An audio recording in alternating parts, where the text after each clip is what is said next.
Le variant Omicron vient gâcher les plans pour les fêtes et pousse le gouvernement du Québec à mettre en place une série de mesures. Votre bulletin spécial de l'actu commence maintenant.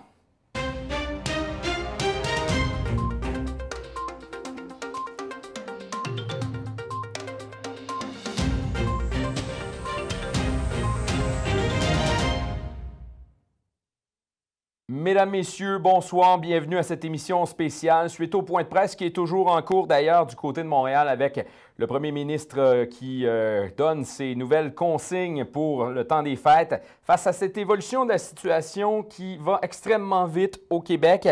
On va en parler de l'évolution de cette situation-là pendant quelques instants ensemble ce soir. On va tenter de répondre à vos questions.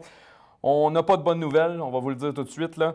La propagation du virus, elle est exponentielle en ce moment au Québec et on nous disait, bon, si on a vu 2000 quelques centaines de cas aujourd'hui, on s'attend à ce que les chiffres, quand ils vont sortir demain, les chiffres pour aujourd'hui soient au-dessus de 3700 cas. Et c'est le variant Omicron qui cause cette propagation rapide. On va regarder des graphiques qui ont été préparés par l'Institut national d'excellence en santé et services sociaux. Premier graphique, ça c'est sans l'inclusion d'Omicron. C'est un graphique qui a été fait un peu plus tôt cette semaine, 13 décembre. Vous le voyez, la courbe qui est relativement flat dans toute cette histoire-là. Mais si on se porte au deuxième graphique, lui qui a été fait le 15 décembre, bien, vous allez le voir, ça c'est la projection des hospitalisations par jour qu'on voit donc à partir du 15 décembre et ce jusqu'au début janvier, ce qui fait que cette projection-là nous mène aux alentours du 10 janvier au Québec où les urgences pourraient atteindre un point de rupture. Et là, ben oui, en ce moment, il y a très peu d'hospitalisations par rapport à ce qu'il y avait dans les autres vagues de la COVID, mais c'est les prévisions que l'INES a fait avec cette augmentation drastique causée par le variant Omicron, oui. Les experts donc pensent que ça va monter. Le réseau de la santé est fragile, comme l'a dit M. Legault. Et M. Legault l'a dit d'entrée de jeu dans cette conférence-là, j'ai pas de bonnes nouvelles pour les Québécois. Et il l'a dit, là, je comprends que les Québécois sont tannés, on a encore une bataille à mener, avertissant le Québec qu'on allait être frappé par le variant Omicron.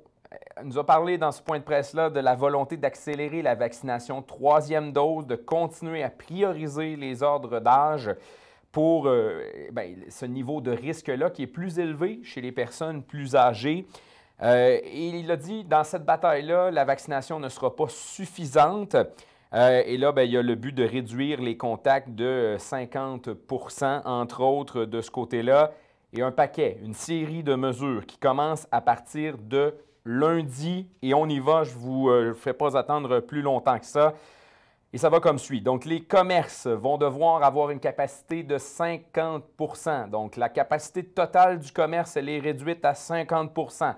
Et ça, c'est bon pour les commerces, mais aussi les bars, les restaurants, les amphithéâtres, les églises et lieux de culte, 50 % aussi, mais pas plus que 250 dans les églises et lieux de culte. Ça a été spécifié. Vous aviez un party de bureau lundi. On ne peut pas. Party de bureau interdit à partir de lundi. Karaoké, danse également viennent d'être interdits à partir de lundi. Les écoles, elles, vont demeurer ouvertes. Retour à la normale au niveau du primaire. Au retour des fêtes, selon le plan actuel. Au secondaire, ce sera, s'il y avait des cours dans la première de janvier, à distance, et ce jusqu'au 10, la date qui est visée en ce moment. Le cégep, l'université également, 10 janvier en présence ou plus tard, si jamais ça recommençait plus tard. Sport et activités extérieures toujours ouverts. Les tournois, entre autres tournois de hockey. Il y en a certains qui avaient des tournois de hockey dans le temps des fêtes, interdits par le gouvernement du Québec. Capacité des parties dans les maisons, ça c'est la question que tout le monde s'est posée. On a entendu le gouvernement toute la semaine discuter à propos de tout ça. On voulait donner de l'air aux Québécois, on voulait leur permettre de voir ce fameux 20 personnes. Mais on disait 20 personnes, mais sans abuser. Vous ne voyez pas 20 personnes par jour. Bien là, ça passe à 10 personnes comme on l'a déjà connu. Donc, on ramène ces 10 personnes-là et on nous dit si c'est nécessaire seulement les risques, on essaie de diminuer les risques dans les maisons, aérer les maisons, donc ouvrez les fenêtres, laissez l'air circuler. Allez-y de prudence, oui, envers les personnes vulnérables. Et M. Legault l'a dit, on va devoir laisser l'orgueil de côté, s'ajuster au fur et à mesure dans cette situation-là. Les prochaines semaines vont être critiques pour la situation au Québec. Le message aussi qui a été lancé, si vous avez des symptômes de la COVID ou pouvant s'apparenter à la COVID, faites-vous dépister. Chose qui sera déjà plus facile à partir de lundi si tout va bien. Des tests rapides qui vont être disponibles. Donc, vous allez pouvoir aller chercher 5 tests à la pharmacie. Il y a plusieurs pharmaciens là, qui vont offrir ce service-là gratuitement. Donc, c'est une boîte de 5 tests qu'on va pouvoir faire à la maison si on présente des symptômes de la COVID. Et ce sont des tests rapides. Il y a d'ailleurs déjà sur le québec.ca/coronavirus, vous allez pouvoir trouver déjà la trousse pour savoir comment utiliser ces tests-là. Il y a des vidéos où c'est assez facile de savoir comment ça fonctionne. Sinon, l'intervalle entre la deuxième et la troisième dose, cette fameuse troisième dose qui est déjà ouverte à plusieurs personnes, entre autres les travailleurs de la santé, les personnes plus âgées également. On avait plusieurs mois, là, c'est 3 mois que le gouvernement a décidé de mettre comme intervalle dans la situation actuelle. Et là, on a vu la situation évoluer extrêmement rapidement aujourd'hui. Entre autres, le Canadien de Montréal qui disputera son match ce soir devant un Centre Bell vide. Les détenteurs de billets de la partie de ce soir qui ont reçu un courriel en fin de journée, les invités à ne pas se présenter au Centre Bell puisque la santé publique a demandé à l'organisation du Canadien de Montréal de ne pas tenir le match dans un amphithéâtre plein ce soir. On va faire le bilan en Abitibi-Témiscamingue, 51 cas actifs. Bilan de ce matin. Un décès supplémentaire qui était dénombré. D'ailleurs, nos sympathies, nos pensées sont avec la famille. 10 nouveaux cas, 3 hospitalisations, dont une personne aux soins intensifs. Il y a du côté de Sainte-Terre aussi, qui a un communiqué de presse qui a été émis au courant de l'après-midi. La mairesse Nathalie-Anne Pelchat qui invite la population de Sainte-Terre à respecter les mesures sanitaires, mais aussi à être prudent. On nous parlait d'une éclosion de COVID qui était présente dans la population de Sainte-Terre et qu'il y a certaines personnes qui avaient dû être hospitalisées. Donc, la mairesse qui disait, dès que vous constatez des symptômes, isolez-vous, attendez pas de faire un test et soyez dépistés rapidement. Donc, c'est le message qui a été passé. Et là, on l'a vu, ce variant Omicron qu'on connaît peu pour le moment. On a vu l'évolution dans les derniers jours. C'est extrêmement rapide. Je vais prendre un exemple en Norvège où on pense que c'est le variant Omicron qui a touché. Dans un restaurant, le 26 novembre dernier, à Oslo, 80 infectés sur 111 personnes dans une fête de bureau où les règles avaient été respectées et où les gens étaient doublement vaccinés. Donc, c'est 73 % de ces personnes-là qui ont attrapé la COVID ces gens-là avaient été dépistés 1 à 3 jours avant le début de cette soirée-là de fête. Tous avaient eu un résultat négatif. Il y a 60 autres personnes, oui, dans ce restaurant-là qui ont été touchées. On parle de 400 à 500 personnes qui ont visité le restaurant dans cette soirée-là. Donc, ça vous donne un peu l'ampleur de la propagation que peut avoir le variant Omicron. Il y a d'ailleurs des questions qui se posent du côté de Laval. Il y a le resto Boating Club qui a été fermé par la santé publique pour 10 jours. 31 personnes sur 32 qui ont été infectées. Il y a une partie de l'entourage aussi des gens qui étaient dans ce party-là qui ont été infectés. Donc, et on nous disait qu'il y avait au moins un cas supposé d'Omicron en ce moment. Il y a plusieurs tests qui se font au Québec pour déterminer justement si ces cas d'Omicron-là sont liés et tout ça. J'essaie de regarder aussi les commentaires et ça semble passer assez vite dans la diffusion en direct. Si vous avez des questions, on va essayer d'y répondre. Et oui, la plupart des gens hospitalisés ne sont pas vaccinés. C'est ce qu'a précisé un peu toute la semaine le CISAT, qui a d'ailleurs reporté son point de presse aujourd'hui, point de presse qui aura lieu demain après-midi. On vous tiendra au courant de tout ça.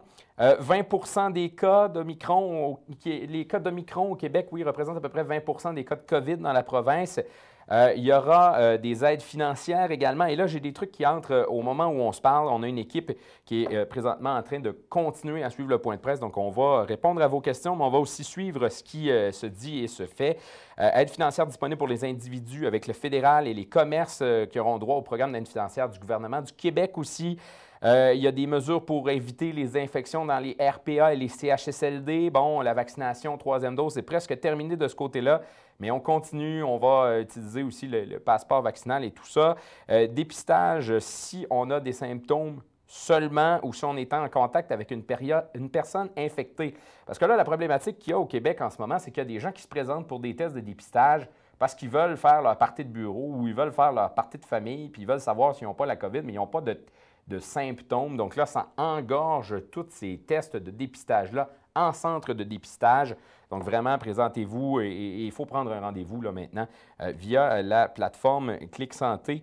Recrutement on recrute des personnes, oui, pour gérer les files d'attente, parce qu'il y a des endroits en ce moment au Québec, il y a des files d'attente pour des tests de dépistage. Centre de ski extérieur, pas de changement, mais pour l'intérieur, 50 moins de monde. Donc, la question avait été posée lors du point de presse. Il y a des journalistes qui ont posé la question. Évidemment, vous êtes nombreux. Peut-être pas aujourd'hui, là, avec le vent, la pluie à l'extérieur, mais il y a de nombreuses personnes qui ont le goût de faire du ski dans le temps des fêtes. Donc, 50 à l'intérieur des chalets de ski de fond.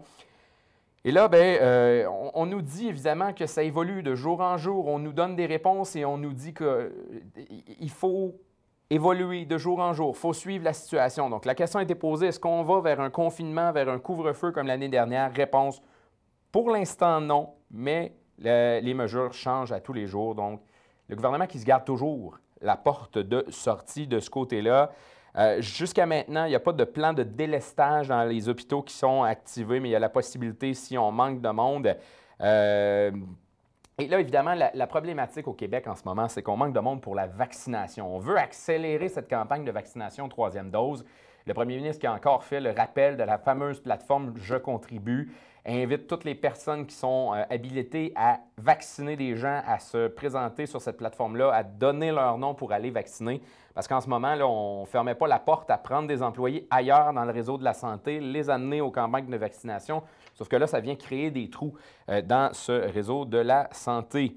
Et là, évidemment, la question est revenue aussi au point de presse dans les dernières minutes. Un party de 10 personnes à la maison, c'est permis. Mais pas 5 parties de 10 personnes dans la même soirée. Évidemment, on ne veut pas accélérer cette propagation-là. Et justement, avec le variant Omicron qui se propage extrêmement rapidement, là, je comprends le gouvernement du Québec qui veut tenter de limiter la chose. Évidemment, on se fie un peu à la bonne foi des Québécois et Québécoises dans tout ça. Et voilà. Donc, je regarde s'il y a des gens qui ont des questions à l'intérieur de nos commentaires. Je ne sais pas si notre équipe en régie suit également les questions. S'il y en avait, vous pouvez me les souffler à l'oreille. Sinon, je vous remonte pour ceux qui viennent de se joindre à nous, là, parce que ça a évolué les gens. On va vous montrer les tableaux qui sont les projections. Ce sont des projections qui sont faites par l'INES. L'INES, c'est quoi? C'est l'Institut national d'excellence en santé publique et services sociaux. Et là, vous le voyez, le premier tableau, c'est le scénario sans le variant Omicron. Ce sont des tableaux qui ont été faits le 13 décembre. Et le deuxième tableau, tableau du 15 décembre, là, on a inclus le scénario avec le variant Omicron. Et on voit dans l'ensemble des hospitalisations une augmentation drastique qui est projetée en début janvier. Et ce qu'on veut éviter, évidemment, c'est de mettre trop de pression sur le réseau de la santé qui est déjà, appelons-le, malade. Et le premier ministre l'a dit, le réseau est fatigué. Les gens qui travaillent dans le réseau en ont fait énormément dans les dernières semaines, dans les derniers mois, dans les dernières années. Donc, il faut faire extrêmement attention au réseau de la santé en ce moment, qui pourrait craquer assez facilement s'il y avait un débordement avec le variant Omicron. Je pense que ça a fait le tour des mesures pour aujourd'hui. Évidemment, on va continuer de suivre la situation tout au long du temps des fêtes. Et nous, même si nos bureaux sont fermés dans le temps des fêtes, on continue de suivre la situation et de vous informer sur cette situation-là. Alors, n'hésitez pas à nous suivre sur notre page Facebook, notre compte Twitter ou encore sur Instagram ou nous suivre au mediaté.ca, vous rendre également sur l'application Mediaté Plus. Vous pouvez télécharger l'application Mediaté Plus au mediaté.app.